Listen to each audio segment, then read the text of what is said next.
إن الحمد لله نحمده ونستعينه ونستغفره ونعوذ بالله من شرور أنفسنا ومن سيئات أعمالنا من يهد الله فلا مضل له ومن يضلل فلا هادي له وأشهد أن لا إله إلا الله وحده لا شريك له وأشهد أن محمدا عبده ورسوله وبعد أعوذ بالله من الشيطان الرجيم بسم الله الرحمن الرحيم والطور وكتاب مسطور في رق منشور وبعد وقال النبي صلى الله عليه وسلم فإن خير الحديث كتاب الله وخير الحدي حدي محمد صلى الله عليه وسلم وشر الأمور محدثاتها وكل محدثة بدعة وكل بدعة ضلالة وكل ضلالة في النار وبعد رب اشرح لي صدري ويسر لي أمري واحلل عقدة من لساني يفقهوا قولی اما بعد۔ انشاءاللہ تعالی آج ہم دیکھنے والے ہیں سورہ نمبر 52، 52 نمبر کا سورہ ہے۔ اس سورہ کا نام ہے سورہ طور۔ طور کہتے ہیں پہاڑ کو، یعنی ماؤنٹینز۔ تو الحمدللہ پچھلے ہم 30ویں پارے اور 29ویں پارے کی چھوٹے چھوٹے سوروں کی تفسیر آپ کے سامنے آسان زبان میں رکھ چکے تھے۔ اب آج ہم انشاءاللہ شروع کرنے جا رہے ہیں 52 نمبر یعنی 52 نمبر کا سورہ طور۔ تو طور کہتے ہیں پہاڑ کو، طور کہتے ہیں پہاڑ کو یعنی ماؤنٹین۔ اوکے، تو طور کہتے ہیں پہاڑ کو یعنی ماؤنٹین کو طور کہا جاتا ہے۔ اب یہاں پر سورہ طور میں شروعات اس کی اللہ تعالیٰ نے قسم کھائی پہاڑ کی، تو شروعات ہوئی اسی سے، الطور والطور، قسم ہے پہاڑ کی۔ اللہ سبحانہ وتعالیٰ کے لیے جائز ہے، اللہ سبحانہ وتعالیٰ کے لیے جائز ہے کہ وہ اپنی مخلوق یعنی جو اس کا کریشن ہے، جو اس نے بنایا ہے، اس میں سے وہ کسی کی بھی قسم کھا سکتا ہے۔ تو اللہ سبحانہ وتعالیٰ کے لیے جائز ہے کہ وہ کسی کی بھی قسم کھائے، لیکن مخلوق کے لیے یہ اجازت نہیں ہے کہ وہ اللہ کے علاوہ کسی اور کی قسم کھائے۔ اللہ کے علاوہ کسی کی قسم کھانا شرک ہے۔ چلیے آیت نمبر 2، وَكِتَابٍ مَسْطُورٍ، اور لکھی ہوئی کتاب کی۔ مستور کے معنی ہے مکتوب یعنی لکھا ہوا، یعنی قرآن مجید جو لوح محفوظ میں لکھا گیا ہے۔ اللہ سبحانہ وتعالیٰ نے لوح محفوظ میں قرآن کو جمع کر رکھا ہے، اور وقتاً فوقتاً جب ضرورت تھی تو 23 سال کے عرصے میں 23 ایئرس میں یہ قرآن محمد رسول اللہ صلی اللہ علیہ وسلم تک، یعنی عرب میں ایک میسنجر یعنی ایک فرشتے یعنی جبرائیل علیہ السلام کے ذریعے قرآن کو وقتاً فوقتاً ٹائم ٹو ٹائم اتارا گیا، لوگوں کے مسائل حل کرنے کے لیے، اللہ کے پیغامات پہنچانے کے لیے، اور انسان کو ایک دن پیدا ہونے کے بعد، زندگی گزارنے کے بعد مر کر پھر سے دوبارہ اٹھنا ہے۔ اس میں یہی پیغامات دیے گئے کہ جس نے اچھا کام کیا اور برا کام کیا اس کا بدلہ اس کو ایک دن دیا جائے گا۔ تو یہ وہ کتاب یعنی قرآن ہے جو لوح محفوظ میں لکھا گیا ہے۔ ٹھیک ہے، آگے چلتے ہیں ہم آیت نمبر 3، فی رق منشور، جو جھلی کے کھلے ہوئے ورق میں ہے، یعنی قرآن کو اللہ سبحانہ وتعالیٰ نے جو وقتاً فوقتاً بھیجا ہے، تو رق کے متعلق ہے مستور، یعنی وہ باریک چمڑا جس پر لکھا جاتا ہے۔ منشور کے معنی بھی ہوتا ہے پھیلایا گیا یعنی کھلا ہوا، یعنی اللہ سبحانہ وتعالیٰ نے اس کو ایک لکھی ہوئی شکل میں رکھا ہے۔ اب وہ کیسا معاملہ ہے واللہ عالم، اس کی ڈیٹیلز، اس کی تفسیر میں نہیں آتی ہے۔ تو اللہ سبحانہ وتعالیٰ نے یہاں پر اس کا ذکر کیا فی رق منشور، کہ یہ ایک ورقوں میں لکھا ہوا ہے۔ والبیت المعمور، اور وہ آباد گھر کی قسم، یعنی آباد گھر سے مراد یہاں پر بیت معمور کو کہا گیا ہے۔ بیت معمور یہ کیا ہے؟ بیت معمور یہ ایک پلیس کا نام ہے جو 7ویں آسمان پر ہے۔ اللہ سبحانہ وتعالیٰ نے ایک مقام بنایا ہے، ایک پلیس جس کو بیت معمور کہا جاتا ہے۔ بیت کہتے ہیں اصل میں گھر کو، اور آباد گھر کو یہاں پر کہا گیا ہے بیت معمور۔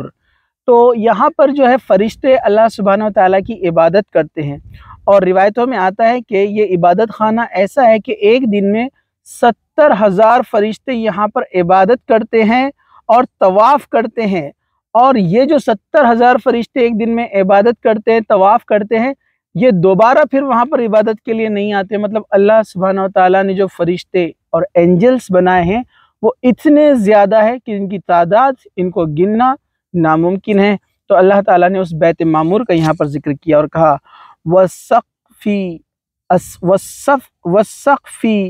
سقف المرفوع، اور اونچی چھت کی، السقف کہتے ہیں چھت کو، اور مرفوع رفع یعنی بلندی سے اس کو لیا گیا ہے۔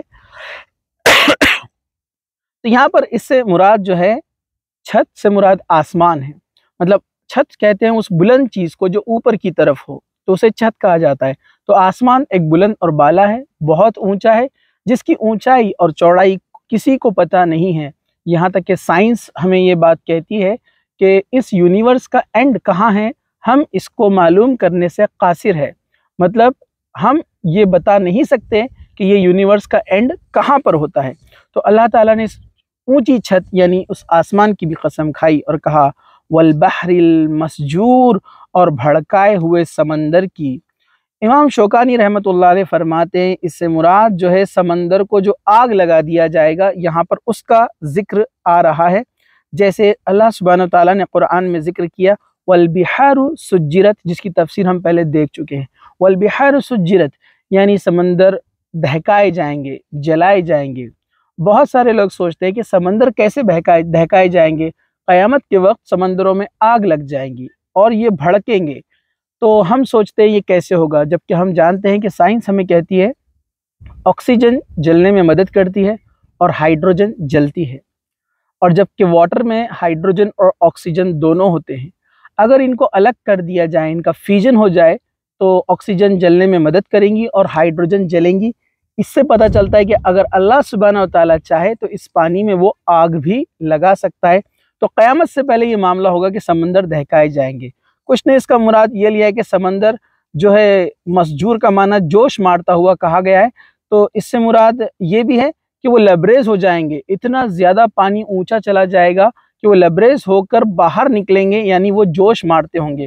لیکن زیادہ صحیح تفسیر ابن کثیر اور امام شوکانی نے اس کے تعلق سے یہی کہا ہے کہ سمندروں میں جو آگ لگا دی جائیں گی اس سے مراد یہی ہے۔ چلیے آیت نمبر 7، ان عذاب ربک لواقع۔ اب اللہ سبحانہ وتعالیٰ انسان کو آگاہ کر رہا ہے، انسان کو الرٹ کر رہا ہے، اصلی بات کی طرف مخاطب، انسان کو رجحان، کنسنٹریشن اس طرف دوڑانے کے لیے اللہ سبحانہ وتعالیٰ نے کہا بے شک آپ کے رب کا عذاب ہو کر رہنے والا ہے۔ جو مشرکین مکہ تھے، محمد رسول اللہ صلی اللہ علیہ وسلم جب لوگوں کو اللہ تعالیٰ کے بارے میں بتاتے، قیامت کے آنے والی گھڑیوں کے تعلق سے آپ بیان کرتے، تو یہ لوگ مذاق اڑاتے یا بات کو ماننے سے انکار کرتے۔ تب اللہ سبحانہ وتعالیٰ نے قرآن مجید میں بہت سارے مقامات پر کہا کہ ایسا وقت تو ایک دن آنے والا ہے، تو وہی بات یہاں پر دہرائی گئی ہے، بے شک آپ کے رب کا عذاب تو آ کر ہی رہے گا۔ اور یہ عذاب یعنی پنشمنٹ، یہ چسٹائسمنٹ ان لوگوں کے لیے ہے جو انکاری ہے، جنہوں نے اللہ کا انکار کیا، اللہ تعالیٰ کو اور اس کے رسول کو ماننے سے انکار کیا، ریجیکٹ کیا، تو یہ ان لوگوں کے لیے عذاب ہوگا، ورنہ مومنین کے لیے، ایمان لانے والوں کے لیے اللہ سبحانہ وتعالیٰ ان کو اس کا بہترین بدلہ عطا کرے گا۔ آیت نمبر 8 سورۃ طور، ما لہ من دافع، اسے کوئی روکنے والا نہیں، کیونکہ اللہ سبحانہ وتعالیٰ وہ ہے جو پوری کائنات یعنی پورے یونیورس کا مالک ہے، اور جس دن وہ عذاب لے کر آئے گا تو اس کے مقابلے میں کوئی کھڑا نہیں رہ سکتا، کوئی اس عذاب کو روکنے والا نہیں رہے گا کہ اللہ تعالیٰ کی طاقت کے سامنے کھڑے ہو جائے۔ پھر آگے اللہ تعالیٰ نے آیت نمبر 9 میں فرمایا یوم تمور السماء مورا، جس دن آسمان تھر تھرانے لگے گا، مورا کہتے ہیں کانپنے کو، آسمان تھر تھرانے لگے گا، اس سے مراد کیا ہے؟ تو یہاں مفسرین نے لکھا ہے کہ جب آسمان میں تارے ٹوٹ کر گریں گے، جیسے اللہ سبحانہ وتعالیٰ نے بہت ساری جگہ پر اس کے تعلق سے فرمایا کہ النجم قدرت کے تارے جو ہے ٹوٹ کر بکھر جائیں گے، اور وہ شمسی، اور جو سورج ہے وہ بے نور ہو جائے گا، اور جو چاند ہے اس کو لے جا کر سورج میں مار دیا جائے گا۔ یہ قیامت سے پہلے ہوگا، یعنی یونیورس کا، اس کائنات کا سارا نظام تتر بتر ہو جائے گا، پورے تارے اور ستارے ٹوٹ کر گریں گے۔ تو ظاہر سی بات ہے اتنے سارے تاروں کا ٹوٹنا، ان کا گرنا اور اس کائنات میں ہلچل پیدا ہونا ایک تھر تھراہٹ پیدا کرے گا اس آسمان میں۔ تو کہا کہ جس دن آسمان تھر تھرانے لگے گا، وَتَسِرُّ الْجِبَالُ سَيْرًا، اور پہاڑ چلنے پھرنے لگیں گے۔ پہاڑ چلنے پھرنے لگیں گے مطلب وہ ٹوٹ کر بکھرنے لگیں گے، جیسے ہم نے اس بات کو جو ہے پچھلے سورے میں بھی، سورہ معارج میں بھی دیکھا، اور اس سے پہلے 30ویں پارے کی ہم نے کئی صورتوں میں اس کے تعلق سے دیکھا کہ اللہ تعالیٰ نے کہا کہ ہم جو ہے پہاڑوں کو والجبال سیرت، اون کے دھنکے ہوئے روئی کو جب دھنکا جاتا ہے، اس کو جب پیٹا جاتا ہے لکڑی سے، تو اون جو ہوتا ہے یا کاٹن جو ہوتا ہے وہ کس طرح سے رنگین اون اڑتا ہے، تو پہاڑ اس طرح سے ریزہ ریزہ ہو کر اڑنے لگیں گے، یعنی بکھر جائیں گے، ہوائیں ان کو اڑا دیں گی۔ یہ تمام اس کے معنی کے اندر آتے ہیں، وہ تسیر الجبال سیرا، اور پہاڑ چلنے پھرنے لگیں گے۔ آیت نمبر 11، فَوَيْلٌ يَوْمَئِذٍ لِّلْمُكَذِّبِينَ، اس دن جھٹلانے والوں کی بڑی خرابی ہے۔ تو اب اللہ تعالیٰ نے کیا کہا؟ بس اللہ تعالیٰ نے قیامت کی نشانیاں بتائی، اس آسمان میں غور فکر کرنے کے لیے کہا، اور کہا کہ جب قیامت آ جائیں گی اسے کوئی روکنے والا نہیں ہوگا، اور جن لوگوں نے جھٹلایا ان کے لیے بڑی خرابی ہوگی، مطلب وہاں کوئی معافی بھی نہیں ہوگی، کیونکہ اللہ کے رسول صلی اللہ علیہ وسلم نے فرمایا قیامت کے آنے سے پہلے یا قیامت کی بڑی نشانی آنے سے پہلے یا موت سے پہلے مطلب جب موت کا غرغرہ آتا ہے، یعنی انسان کو پتہ لگ جاتا ہے کہ وہ مرنے والا ہے، اور تیسری چیز اللہ کا عذاب جب آ جاتا ہے کہ اللہ تعالیٰ زلزلوں کے ذریعے سے اور طوفانوں کے ذریعے سے، سائیکلونز کے ذریعے سے اللہ تعالیٰ جو عذاب بھیجتا ہے، تو اللہ سبحانہ وتعالیٰ فرما رہے ہیں حدیث کے ذریعے سے، اللہ کے رسول صلی اللہ علیہ وسلم نے بیان کیا، جب اللہ کا عذاب آ جائے یا موت کا غرغرہ آ جائے یا قیامت کی گھڑی آ جائے، پھر انسان معافی مانگے گا تو اس کی معافی قبول نہیں کی جائیں گی۔ اس سے پتہ چلتا ہے کہ انکار کرنے والوں کے لیے بڑی خرابی ہے، وہاں معافی نہ ملیں گی، اور نہ وہ اپنے آپ کو جہنم سے اور آگ سے، نرک سے بچانے کے لیے کچھ چیز دینا چاہے وہ بھی قبول نہیں کیا جائے گا۔ تو ظاہر سی بات ہے ایسے لوگوں کے لیے بڑی خرابی ہے۔ آگے بڑھتے ہیں ہم، آیت نمبر 12، الذین هم فی خوض یلعبون، جو اپنی بےہودہ گوئی میں اچھل کود رہے تھے، مطلب یہ وہ لوگ تھے جو اللہ اور اس کے رسول یعنی میسنجر پروفیٹ محمد صلی اللہ علیہ وسلم کا انکار کرتے تھے، ان کی بات کا مذاق بناتے تھے، اور اپنے ہنسی مذاق میں کھیل کود رہے تھے، ہنسی ٹھٹا کر رہے تھے۔ جیسے ہم دیکھتے ہیں آج کل کیا ہوتا ہے، نیوز چینلوں پر ایک ٹاپک لے لیا جاتا ہے، اسلام کے نام پر غلط چیزیں بیان کر کر اس کو مس کوٹ کر کے اس کا ہنسی اور مذاق بنایا جاتا ہے، سوشل میڈیا پہ اس کو ڈالا جاتا ہے۔ تو یہ سارے ہنسی مذاق اور جتنے بھی یہ جوکس لوگ کر رہے ہیں، اس اللہ کے بارے میں جس نے ان کو پیدا کیا، ان سے پہلے کے لوگوں کو بھی پیدا کیا۔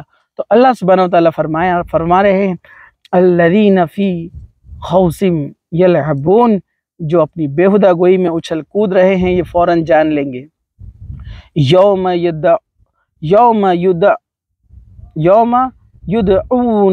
یدعون الی النار جہنم دعا، جس دن وہ دھکے دے کر آتش جہنم کی طرف لائے جائیں گے، مطلب اس دن ان کے اپنے ہنسی مذاق اور ہنسی ٹھٹے کا ان کو پتہ چلے گا، جس دن یہ لوگ دھکے دے دے کر جہنم یعنی نرک کے پاس لائے جائیں گے، فرشتے ان کو دھکے دے کر لائیں گے اور اس آگ میں ان کو ڈال دیں گے، اور کہا جائے گا ہذہ النار التی کنتم بہا تکذبون، یہی وہ آتش دوزخ ہے، یہی وہ آگ ہے جسے تم جھٹلایا کرتے تھے، جسے تم جھوٹ بات بتایا کرتے تھے۔ فرشتے وہاں پر جو تعینات ہے، آپ کو پتہ ہے جو نرک ہے، جو جہنم ہے، وہاں پر اللہ کے کچھ فرشتے ہیں جو لوگوں کو عذاب تو دیں گے، ساتھ ساتھ ان سے بات بھی کریں گے، وہ کہیں گے یہ ہے وہ آگ، یہ ہے وہ سزا، یہ ہے وہ نرک جس کا مذاق تم دنیا میں بنایا کرتے تھے۔ آیت نمبر 15 میں اللہ سبحانہ وتعالیٰ نے فرمایا افسحر ھذا ام انتم لا تبصرون، اب بتاؤ کیا یہ جادو ہے یا تم دیکھتے نہیں ہو؟ کیونکہ نبی کریم صلی اللہ علیہ وسلم یعنی محمد صلی اللہ علیہ وسلم جب مشرکین مکہ کو، انسانوں کو، لوگوں کو اسلام کی دعوت دینے جاتے تو جو مکہ کے رہنے والے لوگ تھے وہ کیا کہتے تھے؟ جادوگر ہے۔ یہ جادوگر کیوں کہتے تھے؟ کیونکہ جو نوجوان تھے، جو ینگ جنریشن تھی، جب اللہ کے رسول صلی اللہ علیہ وسلم یعنی پروفیٹ محمد جب ان کو اللہ کے بارے میں، قیامت کے بارے میں، اسلام کے بارے میں بتاتے تو ینگسٹر ان سے کافی انسپائر ہوئے اور کافی لوگ مسلمان ہوئے، اسلام کے اندر داخل ہوئے، اسلام کو ایکسیپٹ کیا۔ تو جو